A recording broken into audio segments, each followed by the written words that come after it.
उम्मीद करता हूँ बढ़िया होगे। बाबू आज जो है अनुवाद बनाने का नियम, संस्कृत में अनुवाद कैसे बनाते हैं वो सारा चीज़ आपको पता हुआ है। फिर भी थोड़ा सा रिवीजन के तौर पे इसको दिखाता हूँ। सबसे पहले आपको स तौते तम तौतांत्यन तभ्यम तव तस्मे तभ्यम तेभ्य तस्मात् तभ्यम तेभ्य आना चाहिए।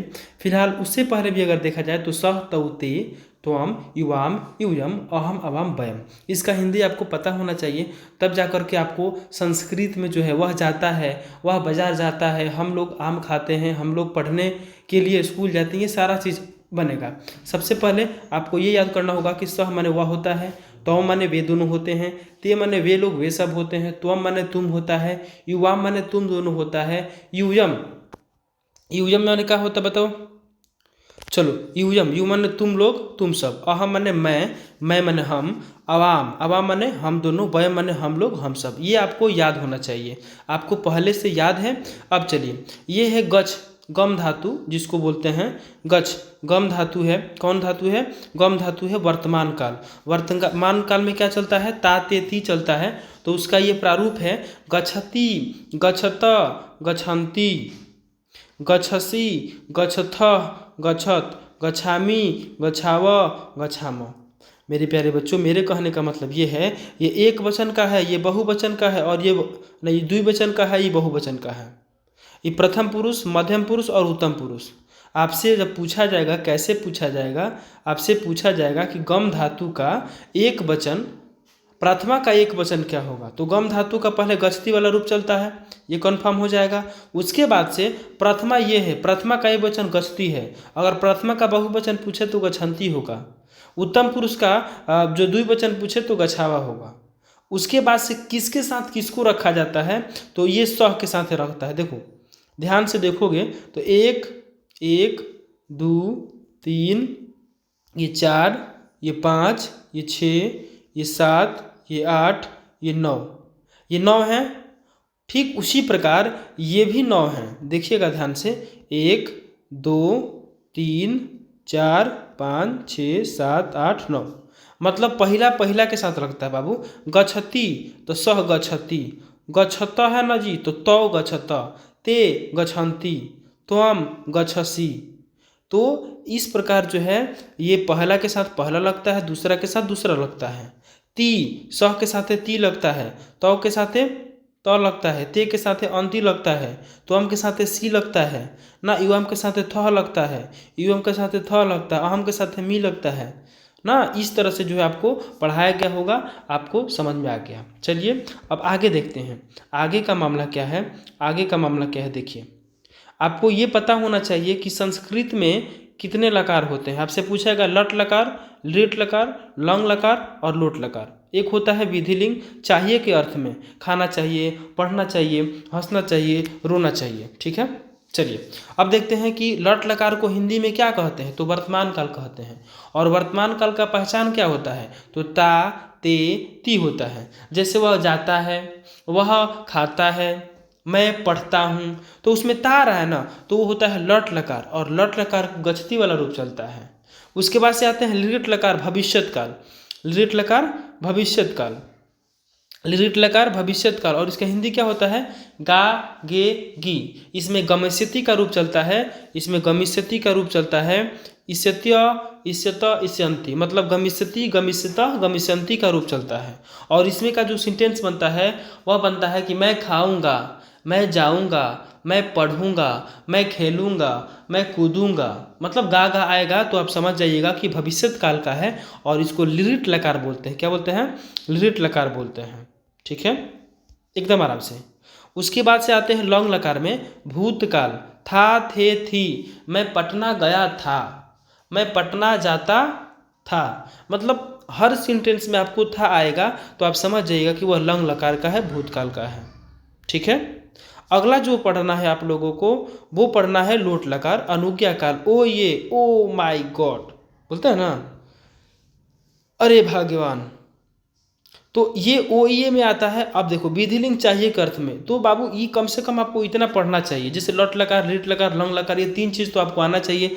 जैसे मैंने पहले आपको क्या दिखाया, गम धातु वर्तमान काल, तो गम धातु वर्तमान काल ये क्या है, तो गम धातु वर्तमान काल जो है आपका लट लकार है। उसी तरह से लिट लकार का होता है। ये पाँच कम से कम आप देख लीजिए, ठीक है। उसके बाद से अनुवाद बनाने का प्रयास करिएगा। अब आते हैं चाहिए का अर्थ में यही होता है गच्छेत, गच्छताम, गच्छेयु, गच्छे, गच्छेतम, गच्छेत, गच्छेयम, गच्छेव, गच्छेम। ये आपको आता है। अब चलिए आगे का मामला क्या करना है। ये कारक चिन्ह भी आपको याद होना चाहिए। आपको नहीं याद है तो आप लिखिए, आप कॉपी में लिखिए, याद कीजिए, ताकि आपको परीक्षा में जो है अच्छे से अच्छे अंक मिल सकें। 90+ टारगेट लेकर चलिए, 90+ लेके आना है। ठीक है।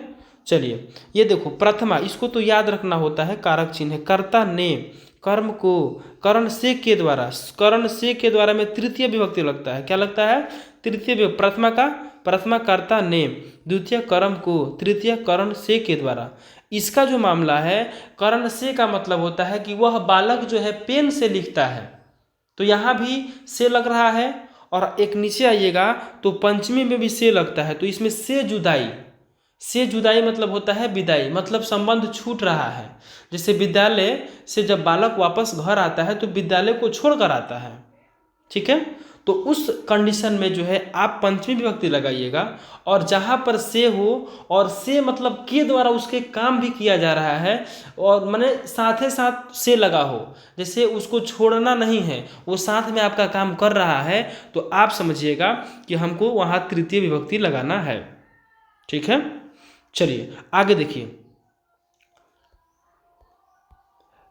तृतीय हो गया करण से के द्वारा। संप्रदान, संप्रदान को के लिए, राजा के लिए, मोहन के लिए, हंसने के लिए ना। तो जब को के लिए आएगा ना तो आप समझिएगा एक चतुर्थी विभक्ति है, और इसमें कौन को के लिए इसका चिन्ह हो जाएगा, और इसमें कौन सा विभक्ति लगेगा? चौथा विभक्ति। अब आते हैं पंचमी, आपादान से जुदाई, संबंध काके की चलता है ना, तो से जुदाई का मामला समझते हैं। जैसे वृक्ष से पत्ता गिरता है, वृक्षात पत्राणि पतंती। पत्राणि मतलब बहुत सारा पत्ता हो जाएगा, पतंती है क्यों लगेगा? वृक्षात है, बहुवचन है तो बहुवचन वाला ही लगेगा। ठीक है। षष्ठी में क्या होता है? संबंध काके की, राम मोहन का भाई है, सोहन राधा का भाई है। तो इस तरह का जो संबंध दर्शाए, सेंटेंस में आपको लगे कि संबंध दिखा रहा है, तो आप वहाँ पे षष्ठी विभक्ति लगाएंगे। अधिकरण मैं पै पर, अरे हे हो, अरे अरे भाग्यवान सुनती हो, तो यहाँ जो है आप क्या लगाइएगा? मैं पे पर संबोधन अधिकरण ये वाला लगाना है। ठीक है। संबोधन हे हो, अरे। ठीक है। उसके बाद से क्या करना है आपको, ये याद होना चाहिए। पहला कारक चिन्ह याद होना चाहिए, किस लकार में क्या होता है ये याद होना चाहिए। बालक शब्द आपको याद होना चाहिए। बालक शब्द जब आप याद नहीं कीजिएगा, बालक शब्द, तब तक कोई काम हो। लता शब्द याद कीजिए, रिवीजन मार लीजिए। बालक शब्द पूछता है, साधु शब्द पूछता है। ठीक है। चलिए अब हम लोग चढ़ेंगे, इसका थोड़ा सा देख लेते हैं। जैसे कहते हैं ना कि यह कलम मेरा है, यह राधा है, यह मोहन है, वह सोहन है, जैसे दिस इज काउ कहते हैं ना, उस तरह से इसका भी प्रयोग करते हैं। थोड़ा सा इस पर भी हम चर्चा करने का प्रयास कर रहे हैं। अयम, इदम, इयम, इस सब का मतलब यह होता है। क्या होता है? यह होता है। लेकिन अयम होता है पुल्लिंग के लिए, इदम होता है नपुंसक लिंग के लिए, और इयम जो होता है वह स्त्रीलिंग के लिए होता है। और इसमें क्या होता है, इसका प्रयोग जब किसी वाक्य में क्रिया नहीं रहता है तब प्रयोग करते हैं। जब क्रिया ही ना रहे, खाना पीना, उठना बैठना, हंसना गाना रोना, ये क्रिया होता है। जिस शब्द में ना आ जाए उसको ही नहीं क्रिया बोलते हैं। चलिए तो आप ये लगा दीजिए। उसके बाद से अब अस्थि का प्रयोग नहीं होगा। अगर आप ये तीन चीज लगाते हो, ऐसा माने यह पुल्लिंग के लिए, ऐसा माने यह स्त्रीलिंग के लिए, एतत् माने यह नपुंसक लिंग के लिए। मैं कहते हैं एतत् फलम, यह फल है, तो उसमें अस्थि का प्रयोग नहीं करते हैं। और अयम में, ईदम में, इयम में इसमें अस्थि का प्रयोग करते हैं। अस्थि, अस्त, संति, ये बहुवचन का है। एक वचन रहेगा मतलब एक आदमी होगा तो अस्थि लगाएंगे, दो आदमी होगा तो अस्तर लगाएंगे, तीन आदमी होगा तो संति लगाएंगे। ठीक है। ठीक उसी प्रकार आसित कहाँ लगाते हैं, तो एक आदमी रहेंगे तो था, और दो आदमी रहेंगे तो आसिताम, और आसन जो है तीन आदमी रहेंगे तो इस सबका हिंदी था ही होता है। चलिए जैसे हमने कहा यह कृष्णा है, यह संस्कृत है, उसका यह लगा है। एतत् रामस्य गृह, यह राम का घर है। इदम मम कलम अस्ति, यह मेरा कलम है। ऐसा राधा, यह राधा है। ठीक है। अब जो आपसे क्वेश्चन पूछा जाएगा वह पूछा जाएगा धातु और प्रत्यय से। कहेगा कि खाद धातु है, ठीक है, और खाद धातु है, पठ धातु है, हंस धातु है, पस्य धातु, ये सब धातु है। उसमें त्वा, कत्वा, त्वा प्रत्यय जुड़ता है तो क्या बनता है? खादित्व माने खाकर, पठित्व माने पढ़कर, हंसित्व माने हंसकर, लिखित्व माने लिखकर, भ्रमित्व माने घूमकर। तो ये आपको याद करना जरूरी है बाबू कि जब आपसे पूछ दे कि खादित्वा माने खाद में त्वा प्रत्यय जोड़ते हैं तो खादित्व बनता है, और खादित्व का हिंदी निकल के आता है खाकर। जैसे मोहन खाकर पढ़ता है, तो आप जो है खाकर का इंग्लिश क्या बोलते हैं संस्कृत अब नहीं जानिएगा तो कैसे बनेगा? जैसे इंग्लिश बनाते हो वैसे ही भी है, ठीक है। चलो ये याद हो जाएगा। चलो अगला देखो, अब तुमुन प्रत्यय है, यहाँ से तो डायरेक्ट क्वेश्चन पूछे ही जाते हैं, ठीक है। धातु तुमुन प्रत्यय, जैसे खाद में तुमुन जोड़ेंगे तो खादी तुम बनेगा, हंस में हंसी तुम जोड़े हंसी तुम बनेगा, दृश्य में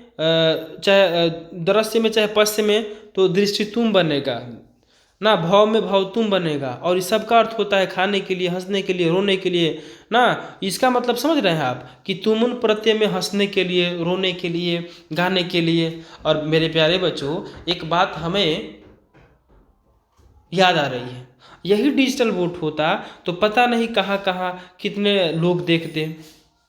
डिजिटल बोर्ड है नहीं, और शायद हमको अनुमान है कि इससे अच्छा आपको कंटेंट अब नहीं मिलने वाला है। भले ही मेरे पास डिजिटल नहीं है, जिसके चलते हम भी थोड़ा सा पीछे हैं, ठीक है। कंटेंट में कोई कंप्रोमाइज़ नहीं चलेगा, और पढ़ाई में भी जो भी दिया जाएगा आपको 100% दिया जाएगा, एकदम सर्वत्र उपलब्ध होगा और सभी को मिलेगा। फुल फाउंडेशन की तरह जो ऑफलाइन के बच्चे को मिला हुआ है वही ऑनलाइन में दिया जा रहा है। और ऑफलाइन वाले आपको तो पता है ना, तो शॉर्टकट रिवीजन के लिए हम करवा रहे हैं, इतना आपको काम करने हैं।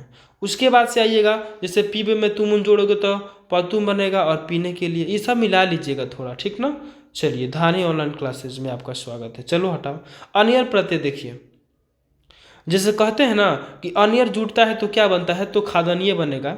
खाद में जोड़ेंगे तो खादनीय, पठ में जोड़ेंगे तो पठनीय, हंस में जोड़ेंगे तो हंसनीय, गछ में जोड़ेंगे तो गछनीय। मतलब पढ़ना चाहिए, खाना चाहिए, हंसना चाहिए। हम लोगों को पढ़ना चाहिए, तो हम लोगों को पढ़ना चाहिए, तो यहाँ जो हम लोगों का भी संस्कृत होता है, और पढ़ना चाहिए कब होता है? पठनीय, तो बन जाएगा। तो ये सारा चीज़ आपको थोड़ा सा ध्यान रखना है रिवीजन के तौर पर, ठीक ना। चलिए अब आते हैं अनुवाद बनाने का नियम।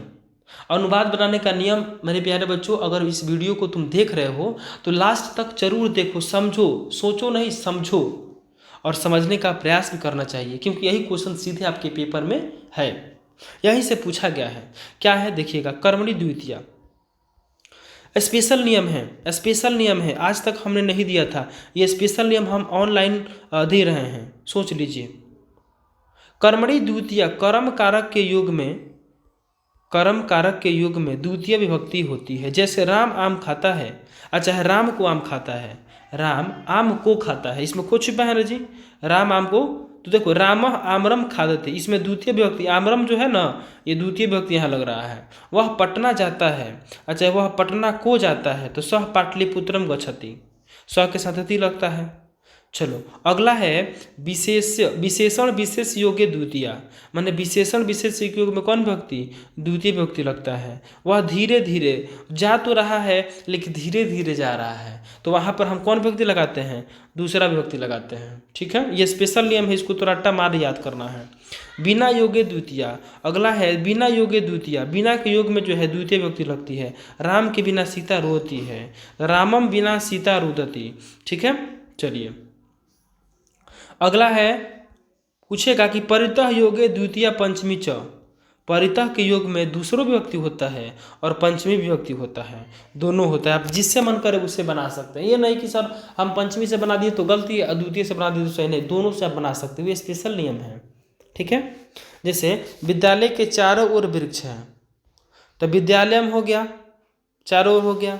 परितः माने होता है चारों ओर, वृक्षा संति, तो विद्यालय के चारों ओर जाहिर सी बात है कि एगो वृक्ष नहीं होगा, बहुत सारा वृक्ष होंगे, तो वहाँ पर हम लोग लिख देंगे वृक्षा संति। अब कोई कहेगा सर हम पंचमी से बनाएंगे, जैसे बालकात होता है ना पंचमी में, तो उसी तरह से विद्यालयात हो जाए, विद्यालयात परितः वृक्षा संति। इसको नोट कर लो, यहीं से प्रश्न पूछेंगे। ये जो अनुवाद हम दे रहे हैं अनुमानतः यहीं से 2-4 प्रश्न रहेंगे, 2-4 अनुवाद यहीं से रह जाएंगे, और 2-3 तो आपको आता है ना, वह जाता है, वह खाता है, वह रोता है, हंसता है, गाता है, ये सब पूछता है, और कुछ नहीं पूछेगा आपसे। इतना समझ लीजिए कि जो आपको आता है वही पूछना है, अब कुछ नहीं पूछना है।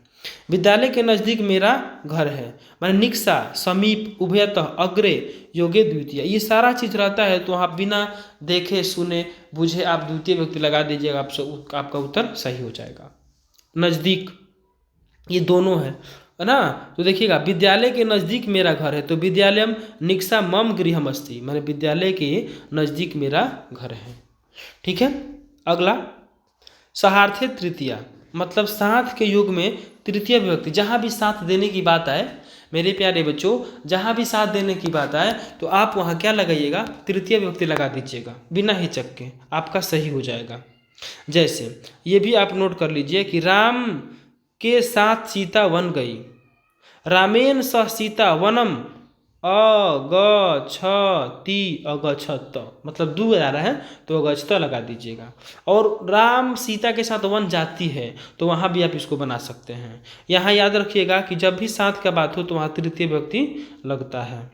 अपवर्गे का मतलब समझिए, अपवर्गे तृतीय, फल प्राप्ति के बाद काम की समाप्ति हुई हो तो मार्गवाची और समयवाची शब्दों में तृतीय व्यक्ति होता है, एकदम आराम से। जैसे उसने 1 वर्ष में व्याकरण पढ़ लिया, उसने वो काम कर दिया और काम भी समाप्त कर दिया, और इसमें जो है मार्गवाची क्या है, समयवाची क्या है कि 1 वर्ष का समय लिया हुआ है। ठीक है, चलिए, है तो तृतीय पंचमी च, सह 1 वर्षीण व्याकरण अपठत, पढ़ लिया। ठीक है, चलिए, है तो तृतीय का मतलब समझिए, इसका मतलब क्या होता है। हेतु या कारण का अर्थ होने पर, जब कोई कारण हो या फिर हेतु हो तो वहाँ पे हम तृतीय विभक्ति भी लगा सकते हैं और पंचमी विभक्ति भी लगा सकते हैं। जैसे वह कष्ट से रोता है, तो ये बात सही है कि वह कष्ट से रोता है, तो कारण है ना जी, कुछ ना कुछ हुआ है, कष्ट हो रहा है उसको, तो लिख सकते हैं कि सह कष्टेन रुदति। अगर तृतीय से बनाइएगा तो बालकेन होता है, तो बालकेन की जगह आप कष्टेन लिख दीजिएगा। अगर पंचमी बनाइएगा तो कष्टात हो जाएगा। ठीक है, चलिए, अगला है लड़के वो हर्ष से हंसते हैं, तो बालका जो होते हैं ना, हर्षेण चाहे हर्षात दोनों लगा दीजिएगा, आपको उत्तर हो जाएगा। ठीक है, अगला जो है दान देने के युग में, जब भी दान देने की बात करें, दानार्थे चतुर्थी विभक्ति भवती, दान देने के युग में कौन व्यक्ति लगता है, तो चौथा लगता है, आराम से मार दीजिएगा। राजा गरीबों को दान देते, यही पूछता है, तो नृप दरिद्रभ्य दानम ददाति, यही तो पूछेगा, और क्या पूछेगा। वह ब्राह्मण को गाय देता है, तो स ब्राह्मणेभ्य धेनु ददाति, देता है। आगे चलो, रुच धातु योगे चतुर्थी, रुच, रुच माने अच्छा लगना, जब अच्छा लगने की बात आ जाए तो आप वहाँ पे चतुर्थी विभक्ति लगा दीजिएगा, बिना हिचक सही हो जाएगा। ठीक है, देखिए, ठीक है, आगे चलो, बालक को जैसे हमने कहा कि जहाँ भी अच्छे का बात आ जाए, हमको लड्डू अच्छा लगता है, हमको हवा अच्छा लगती है, अरे बुढ़बा कहीं का, तो ये अच्छा लगने की जब बात आएगा ना, तो आप समझ लीजिएगा कि चतुर्थी लगा देना है। समझा कि नहीं समझा, नहीं समझा तो समझ। बालका या मोदकम रोचते, माने बालक को जो लड्डुआ अच्छा लगता है, और लड्डुआ को कौन अच्छा लगता है, रसगुल्ला। हाँ, तो देख लेना अपना, जैसे भी हो, लड्डू को रसगुल्ला अच्छा लगता है, और तुमको क्या लगता है, गोलगप्पा, तो देखो चश्मा लगा के देखो, जो मन करे वो करो। हो गया। अब आप भिन्नार्था, ध्यान से देखो, हंसना और हंसाना, कहना और सुनाना। भिन्नार्था भय हेतु, भी डरना, और तरा मन रक्षा करना। कहने का मतलब ये है कि उसमें पंचमी लगाना है। देखो, जिससे रक्षा किया जाए या फिर जिससे डरा जाए। एक बात याद रखना, अगर डरने की बात आ जाए, मान लो आप किसी से डर रहे हो ना, तो वहाँ पे आप पंचमी लगा दीजिए। या फिर आपको आपकी रक्षा किसी के द्वारा हो रही है तो भी आप वहाँ पे पंचमी लगा दीजिए। देखिए, जैसे वह सांप से डरता है, सर्पात, पंचमी लग गया। भयति चाहे विभयति दोनों होता है। ईश्वर संकट में मेरी रक्षा करता है, तो मतलब यहाँ पर कहीं ना कहीं भगवान जी उसकी रक्षा करते हैं, तो रक्षा भी करने वाला हो गया और डरने भी वाला हो गया, तो यहाँ पर आप आराम से पंचमी लगा दीजिएगा।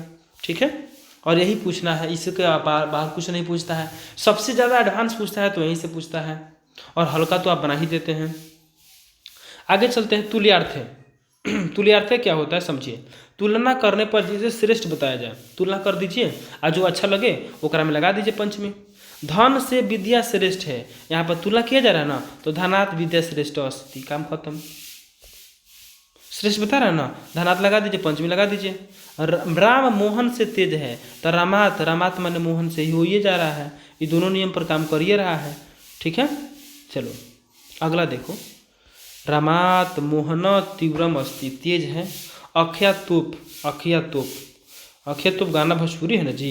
अखिया तोप जिस नियम पूर्वक पढ़ा जाए, जिससे नियम पूर्वक पढ़ा जाए और चाहे उसकी बात सुनी जाए, तो हम उसको अखिया तोप कहते हैं, और उसमें हम लोग पंचमी विभक्ति लगा देते हैं। इसको ना 2 बार देख सकते हो, जो हम मुझे व्याकरण पढ़ा। ठीक है, अब देखो, अब क्या करना है, जैसे मान लीजिए कि हमको व्याकरण अच्छा लगता है तो पंचमी लगा दीजिए, हमको लड्डू अच्छा लगता है पंचमी लगा दीजिए।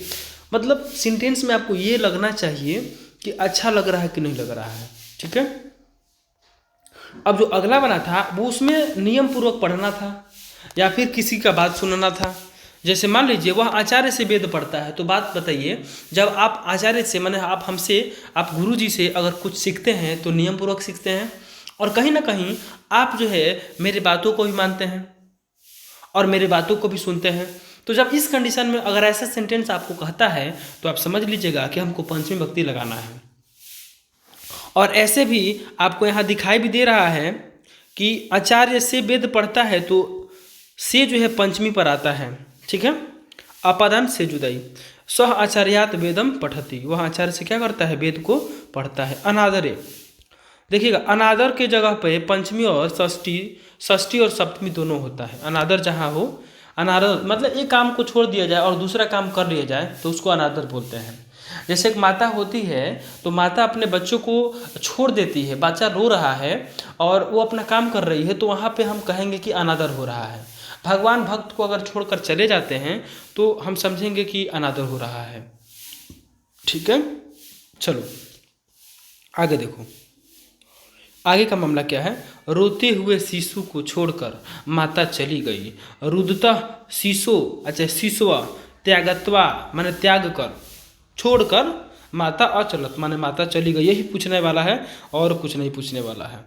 भगवान को छोड़कर भक्त चला गया, भगवानस्य त्यागत्वा भक्त अचलत, भगवान जी जो भक्त को छोड़ के चले गए, भक्त भगवान को छोड़कर, ये सब बनेगा। चलिए अगला है, अगला क्या है, निर्धारणे। मतलब क्या होता है, जैसे ये तो छोड़ो, ये पढ़ो जरूर। यही पूछेगा कि कवियों में कालिदास श्रेष्ठ थे, तो कविसु कालिदास श्रेष्ठ, यहाँ पर अस्थि नहीं रहेगा, आशित रहेगा। क्या रहेगा, आशित रहेगा। अस्थि माने है, आशित माने था। कवि नाम पंचमी, यहाँ पर क्या लगा सकते हैं, षष्ठी और सप्तमी लगा सकते हैं। कालिदास श्रेष्ठ आशित, क्या लगाइएगा, आशित। अस्थि माने है, हो गया। चलो, राजाओं में राम आदर्श राजा थे, तो निरपेशु, अच्छा है निरपेशु, निरप ना निरपेनाम भी हो सकता है। षष्ठी और सप्तमी दोनों का मामला है। आदर्श राजा, राज्ञ, या फिर जो लिखना है आपको राजा का राजा भी लिख सकते हो, नहीं याद है तो कोई दिक्कत होने वाला नहीं है।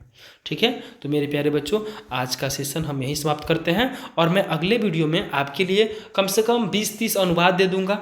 ठीक है, 20-30 अनुवाद दे दूंगा। और अनुच्छेद आप न एक काम कीजिए, आप अनुच्छेद जो 7 लाइन का है ना, तो मेरे प्रिय कवि पर ले लीजिए, हिमालय पर ले लीजिए, हिमालय पर ले लीजिए।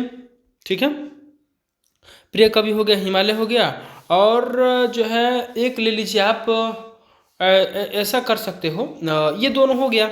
एक पर्यावरण पर तो हिंदी में पूछेगा, लेकिन ये दोनों याद करके चले जाओ। एक बिहार पर है, बिहार पाटलिपुत्र पर पूछता है तो पाटलिपुत्र बन जाएगा, और मैं आपको दे दूंगा कि कब कौन संस्कृत में पूछा हुआ है। परोपकार पर पूछता है, परोपकार पर, होली पर पूछता है। तो आपको जो भी ऑफलाइन में दिया गया है आपने वो याद कीजिए, 7 अंक का पूछेगा। ठीक है, चलिए ठीक है, एकदम आराम से। समझ में आया कुछ बाबू, कुछ समझ में आया जी? चलो, और मेरे प्यारे बच्चों ज़्यादा से ज़्यादा ना शेयर करो, अभी भी हमारा जो टारगेट है वो पूरा हो नहीं पा रहा है। मन को थोड़ा सा शांत करने का प्रयास करेंगे हम। और अस्माकम विद्यालय पर एक लिख लीजिएगा कि अस्माकम विद्यालय पर, एकदम आराम से समझिए।